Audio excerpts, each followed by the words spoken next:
South Korea की thriller drama series गयोंगसेओंग creatures वापस आ गया है अपने सीजन 2 के साथ। गयोंगसेओंग क्रिएचर्स सीजन 2 की शुरुआत मॉडर्न डे के सेओल से होती है, जहां एक आदमी शहर के एक जैज बार में पहुंचता है एक खास मकसद के साथ। जब बारटेंडर, जो मैडम ना के नाम से जानी जाती है, उस आदमी से पूछती है कि वो क्या ऑर्डर करेगा, तब वो घबरा के सिल्वर ढूंढने की बात करता है। वो कहता है कि 10 दिन से उसका बेटा पुकियोन लापता है और वो चाहता है कि सिल्वर पिल, जो एक डिटेक्टिव है, उसे ढूंढे। इसके तुरंत बाद ही हो जाए नाम का एक आदमी अगले दिन एक बुरा सपना देखकर नींद से उठता है, जो अक्सर उसके जहन में चलता रहता है। होजाए, जो हांग नाम की एक ट्रेडिंग कंपनी चलाता है अपने दोस्त योंगेल के साथ, लेकिन ये कंपनी असल में एक ढोंग है, क्योंकि असल में वो दोनों छोटे केसेस जैसे एक्स्ट्रा मैरिटल कपल्स की छुकर तस्वीरें लेने का काम करते हैं। एक ऐसे ही काम के दौरान ऊजाई गलती से गलत होटल रूम में घुस जाता है और एक जवान आदमी की लाश पाता है, जो और कोई नहीं बल्कि पोकी हुन होता है। उस रूम में उसकी मुलाकात एक रहस्यमयी औरत से होती है, जो उसे देखकर चौंक जाती है और अपनी पहचान बचाने के लिए उसे लड़ती है। वो औरत सिल्वर विल है और उसके पीछे एक खास वजह है कि वो होजाए को देखकर चौंक गई थी। सिल्वर विल असल में युंग चाई होक है, लेकिन हैरानी की बात यह है कि 1945 के बाद से वो बिल्कुल भी पूरी नहीं हुई थी। हमने देखा था कि सीजन 1 के एंड में चायो की माँ सेशन अपनी जान देकर अपनी बेटी को बचा लेती है, नाजिन पैरासाइट को ट्रांसफर करके। ये सुपर नेचुरल पैरासाइट बहुत जल्दी चोट और इंजरीज को हील करता है और अपने होस्ट की बॉडी को बुढ़ापे से भी बचा लेता है। इसी नाजिन की वजह से चायो अब अमर और जवान है और अभी भी अपने लापता लोगों को ढूंढने के टैलेंट का इस्तेमाल कर रही है। लेकिन चायो चौंक जाती है जब वो देखती है कि होजाई का शक्ल उसके पुराने लवर चांग टाइसांग से मिलता जुलता है। चायो कभी टाइसांग के पास वापस नहीं गई थी, क्योंकि उसके अंदर नाजिन था और वो टेक्निकली एक मॉन्स्टर बन गई थी। इसी वजह से जब इतने सालों बाद वो अपने लवर के जैसे कोई इंसान को देखती है तो वो पुरानी यादों में खो जाती है। जब होजाई को पुलिस की उनकी खून के सिलसिले में ढूंढने के लिए दबाव बनाती है, चायो उसे मदद का ऑफर देती है और अपने पर्सनल सवालों के जवाब ढूंढने लगती है। चायो की पहली मुलाकातों के दौरान उसने होजाई को मास्टर चैंग बुलाया था, जो नाम योंगसान में सब ने टाइसांग के लिए इस्तेमाल किया था, लेकिन होजाई को ये नाम बिल्कुल समझ नहीं आया और जब चायोक ने उसे गले लगाया तो वो और भी ज्यादा कंफ्यूज्ड हो गया। बाद में वो ये नाम अपने दोस्त योंगिल से डिस्कस करता है और जबकि योंगिल क्लियरली इस नाम को पहचानता था, वो होजाई से झूठ बोलता है और सच्चाई को छुपाता है। होजाई के पड़ोस में एक बूढ़ी औरत, जिसके वो दोनों काफी क्लोज थे, वो भी उसे गलती से मास्टर चैंग बुला देती है। बाद में जब होजाई स्टोर रूम में जाता है और वो पुरानी तस्वीरें देखता है, तब उसे योंगिल की असली पहचान का पता चलता है। उसके हाथ एक आदमी की तस्वीरें लगती है जो बिल्कुल उसके जैसे दिखता है और एक और आदमी भी होता है जो योंगिल जैसा लगता है। असलियत में योंगिल योंग टाई का पोता है और रुगांग कंपनी का स्टोर वही जगह है जहाँ टंग टाइसांग का ऑक्शन हाउस था। आखिरकार ये रिवील होता है कि होजाई असल में टाइसांग है और उसके अब भी जिंदा होने और 1945 के बाद से बिल्कुल भी न बदलने की वजह यह है कि उसके अंदर भी नाजिन पैरासाइट डाला गया था। जंगसेंग क्रिएचर्स सीजन 1 का एंड हुआ था जापान से कोरिया की आजादी के साथ और कुछ समय बाद टाइसांग उसकी एक पुरानी जान पहचान वाली मुलाकात करती है। जबकि जापानीज सब चले गए थे, युकीको माइदा कोरिया में रुक गई थी और जंगसेंग भी सिर्फ टाइसांग से मिलने के लिए आई थी, क्योंकि टाइसांग ने माइदा के पुश्तैनी मकान को कोरियन फ्रीडम फाइटर के साथ मिलकर उड़ा दिया था। वो औरत उससे बदला लेने आई थी। सीजन 1 के एंड में हमने देखा कि लेडी माइदा के शरीर पर आग के गहरे निशान दिखाए गए थे, जो कि उसकी जान ले लेते हैं। लेकिन जब वो टाइसांग से मिलती है, वो बिल्कुल अपनी पुरानी शक्ल में दिखाई देती है। ये इसलिए मुमकिन था क्योंकि लेडी माइदा ने जनरल काटो का ऑफर एक्सेप्ट किया था और नाजिन मिलाया हुआ ड्रिंक पी लिया था और उसने उस पैरासाइट का इस्तेमाल अपने शरीर को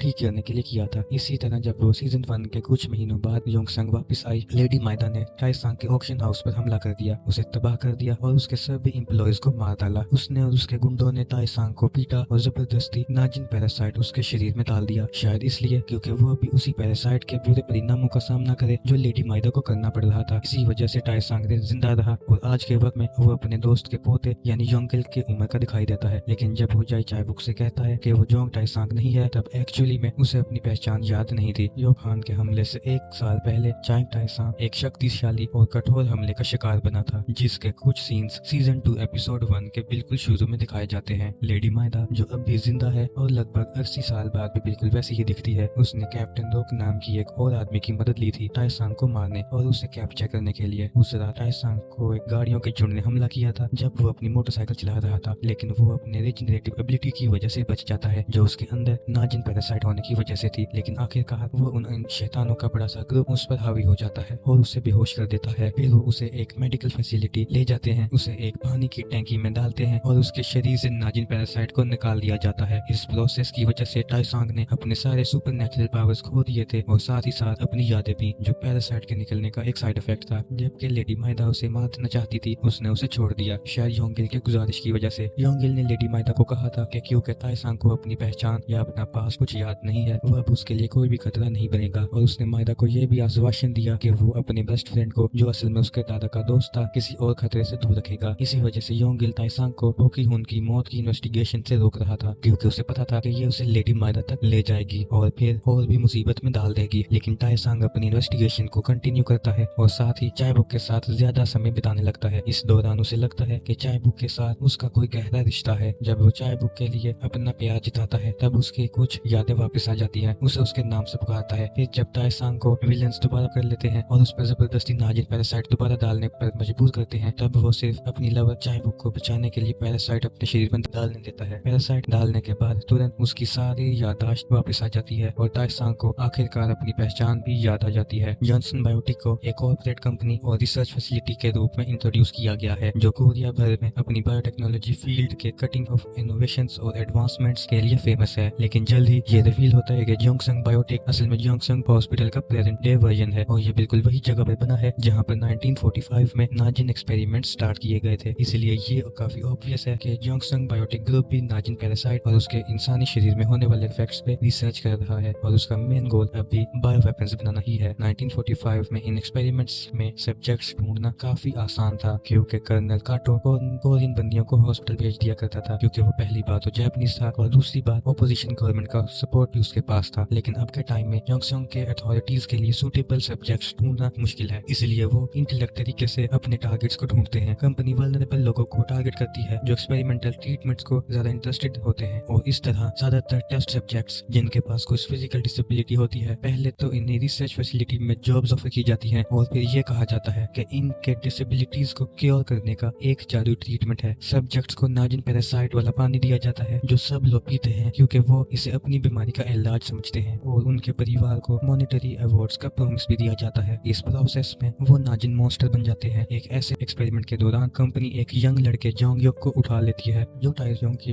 पड़ोसी का पोता होता है। टाइजोंग के एक्सपेरिमेंट से हमें पता लगता है कि टेस्ट सब्जेक्ट्स को फैसिलिटी के बेसमेंट सेक्शन में ढांचों में बंद करके रखा गया है, जैसे कि 1945 में रखा जाता था, और उन्हें एक्सपेरिमेंट्स के दौरान दूसरे एम्प्लॉयज का सामना करने के लिए मजबूर किया जाता था। सीरीज के स्टार्टिंग में पोकीहुन का मर्डर भी स्पाइडर कंपनी ने करवाया था और पूरी चेन ऑफ मर्डर्स भी हुई थी, जो सब भयानक तरीके से किए गए थे। इन सब लोगों को अपने फ्यूचर के बारे में पता चल गया था, या तो इन्हें मॉन्स्टर में बदल दिया जाएगा या फिर मॉन्स्टर्स के अगेंस्ट इन्हें लड़ना पड़ेगा। इसलिए इन्होंने इस कंपनी को छोड़ दिया था और अपनी जान बचाकर भाग गए थे। फिर एक आदमी सोंगजो को कंपनी के बिहाफ पर भेजा गया था, जो इस सब को ढूंढ कर मार रहा था। लेकिन जॉनसन बायोटिक का जो करंट चेयरमैन है यानी शिनचियो, वो सोंगजो से बहुत गुस्सा है, क्योंकि उसने इन मर्डर्स को करके हॉस्पिटल पर मुश्किलें बढ़ा दी हैं। शिनचिरो असल में डॉक्टर शिचिरो का वंशक है, जो 1945 में होनशिंग हॉस्पिटल का चेयरमैन था। आज के टाइम में चियो अपने सारे लीगल काम अपने हेंचमैन कैप्टन कुरो के थ्रू करवाता है और वो रेगुलर कांटेक्ट में है लेडी माइदा के साथ, जो अब भी रिसर्च फैसिलिटी का एक इम्पोर्टेंट पार्ट है। सीजन 1 पार्ट 2 में हमने म्योंग्या का दुख भरा दास्तान देखा था। उसने नाजिन पैरासाइट को अपनी प्रेगनेंसी के दौरान गलती से अपने शरीर में डाल दिया था। उसके मौत के बाद भी उसका बच्चा उसके पेट में बचा रहता है और वही बच्चा सोंगजो बन जाता है। बिल्कुल चायबुक की तरह ही जोंगजो की बॉडी में भी पैरासाइट एक अलग तरीके से आया था, क्योंकि उसे ये पैरासाइट अपनी माँ की बॉडी से मिला था। इसी वजह से सोंगजो बहुत ज्यादा स्ट्रॉन्ग है और उसके बचपन के कुछ इमोशनल कॉम्प्लेक्सेस उसे आज भी अफेक्ट कर रहे हैं। लेडी माइदा ने सोंगजो को गोद लिया था और उसे इस तरह बड़ा किया था कि वो कभी उसके फैसलों और डिसीजंस को क्वेश्चन ना करे, और उसने यह भी सिखाया था कि दूसरों को मारना ठीक है, क्योंकि सोंगजो के पास बचपन से ही बहुत सुपरनैचुरल पावर्स थी, लेकिन वो कभी पकड़ा नहीं जाना चाहिए। लेकिन जब सोंगजो ने बचपन में अपने अडॉप्टिव माँ और कर्नल काटो के बीच हुई बातचीत सुन ली, तब उसे पता चला कि असल में कोई उसे प्यार नहीं करता, बल्कि सब सिर्फ एक्सपेरिमेंट्स के लिए उसे सेव रखना चाहते थे। जब सोंगजो की मुलाकात ताइसांग या होजाए से हुई, जो कि एक गुड नेचर आदमी था, तब ताइसांग ने उसे वैसे ही एक्सेप्ट किया जैसा वो था और उसे अपनी असली पहचान को बनाने का तरीका भी बताया। इसी वजह से सोंगजो ताइसांग का अच्छा दोस्त बन गया। लेकिन उसकी अडॉप्टिव माँ के खतरनाक टीचिंग्स को छोड़ना इतना आसान नहीं था, इसीलिए जब गुरु को और उसके आदमी ताइसांग पर अटैक करते हैं, तब सोंगजो वहाँ मौजूद होने के बावजूद उसकी मदद नहीं कर पाता। सोंगजो पहले ताइसांग और चायबुक के साथ मिलकर काम करता है, लेकिन बाद में उन्हें भी धोखा दे देता है। जब पावर की लालच और दुनिया में क्योस पैदा करने की पूरी सोच उसके दिमाग में भर जाती है, वो चायो को पकड़ लेता है और उसे जोंगसंग बायोटिक वापस ले जाता है और अंत में अपनी माँ को भी धोखा देता रहता है। एक खास दवा थी जिसे अगर इंजेक्ट किया जाता तो किसी भी इंसान के अंदर के नाजिन पावर्स को 24 घंटे के लिए खत्म कर दिया जाता, और ताइसांग ने यही दवाई लेडी माइदा पर इस्तेमाल किया, जिससे उसकी सारी पावर्स चली गई, सियोंग जो इस मौके का फायदा उठाया और लेडी माइदा को मार दिया। जंग संग ने उसकी जगह ले ली। सीजन 2 के अंत में हो जाए या टाइसंग जंग संग बायोटिक पहुंचता है चाइबुक को बचाने के लिए, लेकिन उसके साथ उसमें उसके 3 दोस्तों योंगिल, जॉन यू और पुलिस डिटेक्टिव यू को भी बचाने की जिम्मेदारी आती है। इस बार चाइबुक को पानी के टैंक में डाल दिया जाता है क्योंकि कैप्टन कोरो को अपने शरीर से नाजिन पैरासाइट को निकालना चाहता था। कोरो को अपनी बीमार वाइफ को बचाने के लिए चाइबुक के नाजिन पैरासाइट को उसके शरीर में डालना चाहता था, पर वो जोंगजू इस काम के लिए इस्तेमाल करना चाहता था। लेकिन लेडी माइदा को उसके प्लान के बारे में पहले से पता चल जाता है और वो उसके अगेंस्ट काम करने लगती है, जिसकी वजह से इन दोनों टैगनिस्ट के बीच दरार आ जाता है। जबकि टाइसन चाइबुक तक पहुंचता है, पैरासाइट उसके शरीर से निकल चुका होता है, जिसका मतलब ये है कि अब वो फिर से फुली इंसान बन चुकी है और जल्द ही उसके टैंक को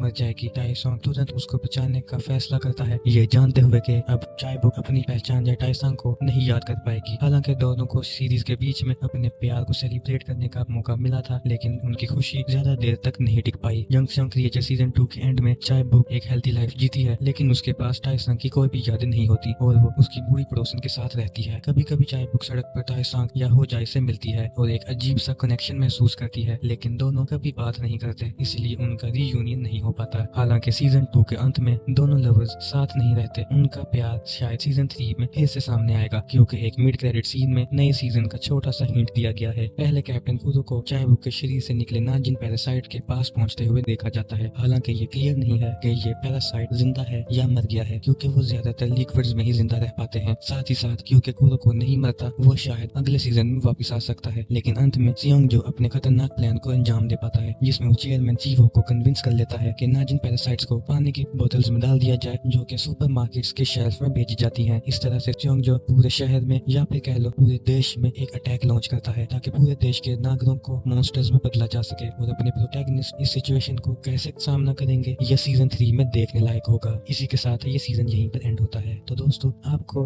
गयोंगसेंग क्रिएचर्स का ये सीजन कैसा लगा हमें कमेंट्स में जरूर बताइएगा। अगर वीडियो अच्छी लगी हो तो लाइक करें और चैनल को सब्सक्राइब करें।